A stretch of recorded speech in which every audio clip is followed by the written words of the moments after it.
Hello everyone, I am Surrendalot Reviews and I'm back, and I'm ready to look at some more Beast Wars Transformers. But before I get started, make sure to like, comment, subscribe, and if I can't convince you, perhaps this picture of my kitten will convince you. And, random fact about my cat society is budget meetings there for the government are quite literally just WWE wrestling matches. But without further ado, let's get into this! So, the first episode we're gonna look at is The Probe, where the Maximals and the Predacons are gonna do a bit of probing of a probe. But without further ado, let's get into this! So, the episode starts out with this person so kindly telling us, basically what they're doing back on Cybertron.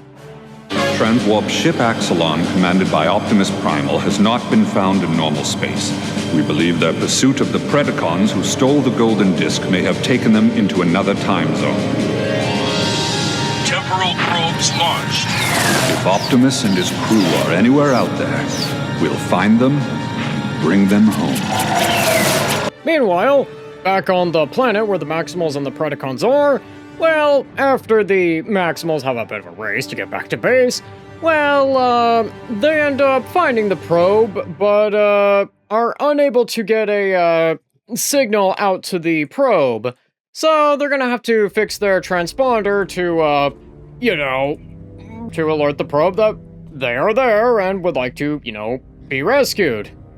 And so the Maximals build that, transponder, and, Tigertron, is basically standing guard and, shoots down Waspinator, but is unfortunately ambushed by Tarantulas, so, Cheetor goes to, check it out.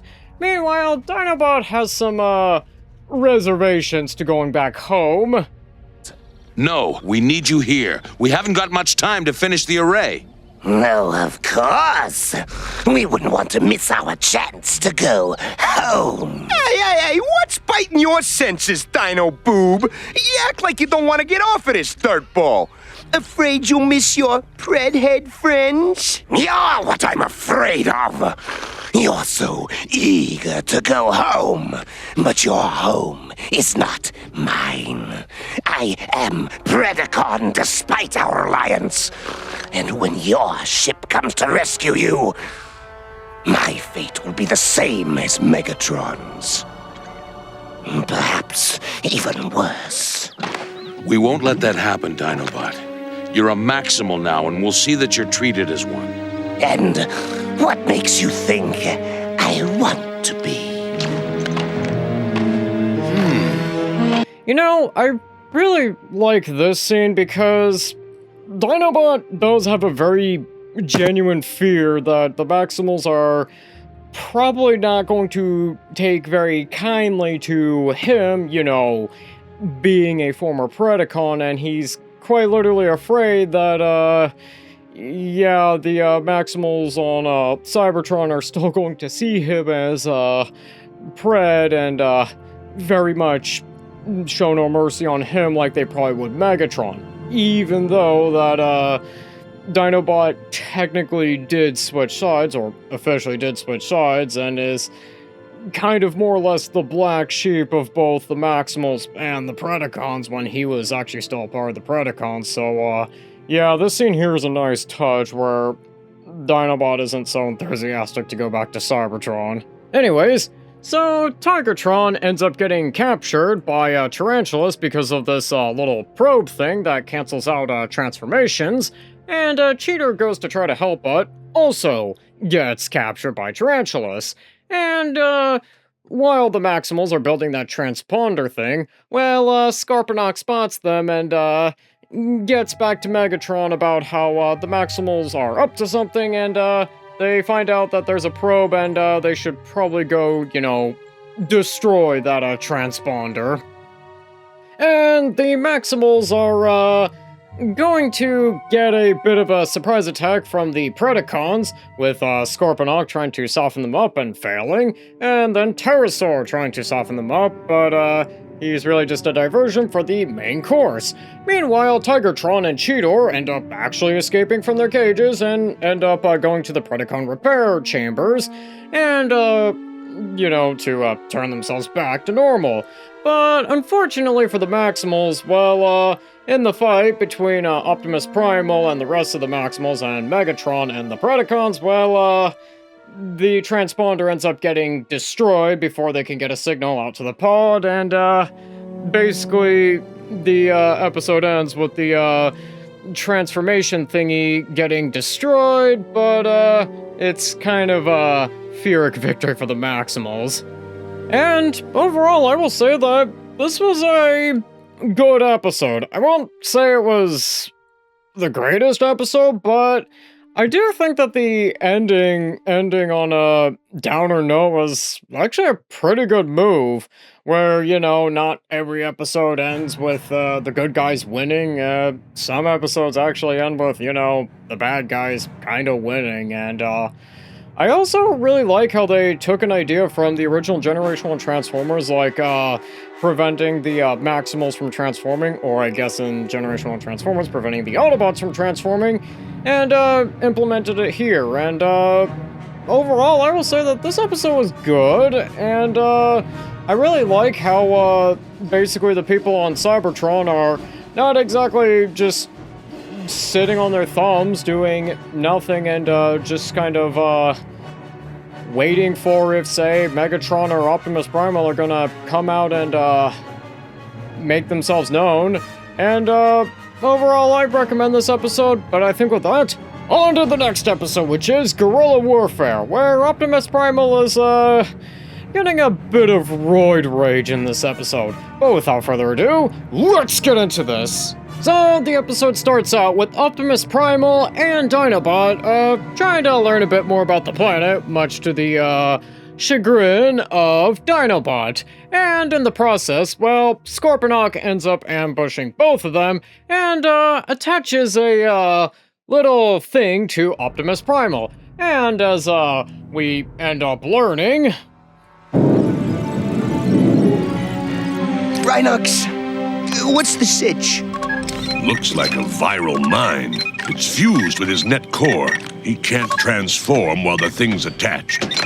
Well, then let's get it off. He took enough energon damage just getting back here. Can't be done.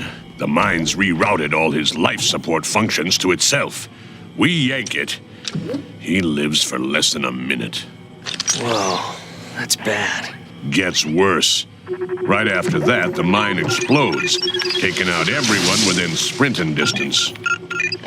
Man, I don't get it. Why? For what? A viral mine, you say? I know Scorponok's creations. This one is intended to turn our leader into a coward, one who will lead us to defeat. Only Scorponok will have the antivirus. There's gotta be a way to put the skids on, huh? But as it turns out, Scorponok's little thing didn't actually, work out that well, because it made Optimus Primal actually act more like my cats when, it's, time to feed them, and, Optimus Primal is more aggressive than usual. And, after the Maximals end up calming him down and, well, putting him in a laser cage temporarily, they decide that they're going to probably use this to, maybe get the anti-venom to, Optimus Primal's condition. And, well, the Predacons, as it turns out, are going to use that as a trap. And when, the Maximals try to come up with a plan, well, Optimus Primal goes off to, go attack the Predacon base, and, basically, Dinobot's gonna have to think a little more like Primal instead of like Dinobot. And one thing that I think is really cool in this episode is how Dinobot, more or less in the first part of the episode, kind of wasn't really good with Optimus Primal's way of doing things, but in this situation, he kind of is more or less having to do what Optimus Primal would do in this situation because, well, Optimus Primal is not himself, and Optimus Primal is more like Dinobot in this scenario, and I think it's actually a pretty cool switcheroo in this scenario where, yeah, basically the one person who should be acting as the calm, reasonable one is the not calm, reasonable one, and the person who's usually the aggressive one has to be the calm, reasonable one, and actually, you know, try negotiating with the Predacons because, well, they know that that's a, bit of a suicide mission. Anyways, so the Maximals try to, negotiate with, the Predacons, but, yeah, it doesn't go so well, and the Predacons have been tipped off that A, Scorponok is completely incompetent at his job, and B, Optimus Primal is, roided up and ready to go, wreck the Predacons. And after, getting to the base and, kicking around Tarantulas and Waspinator, well, the, Maximals end up getting to the base to more or less draw some troops away, and, well, for Optimus Primal, he, ends up, taking a bit of a risk and just taking the thing off and, throwing it on Megatron, thing he learned from a plant earlier. And, well, luckily Cheetor is there to save Optimus Primal and give him the, anti-venom and, well, Dinobot ends up saying that, yeah, it's good that Optimus Primal's back to normal and back home and, that, you know, that flower taught him something as well, I guess.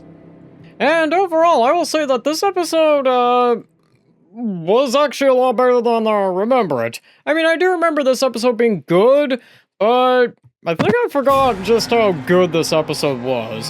One thing I will definitely say that I liked was how we kind of saw how the, reverse was the case for, more or less how Dinobot had to kind of think more like Optimus Primal in, this situation, and because Optimus Primal is acting more like Dinobot, and how Dinobot basically, more or less trying to help Optimus Primal by, you know, negotiating, but that didn't go well, and how Optimus Primal kind of more or less had to have just enough of himself remain to, you know, keep himself intact and, you know, be able to beat this thing, and how he also had to have help from Cheetor.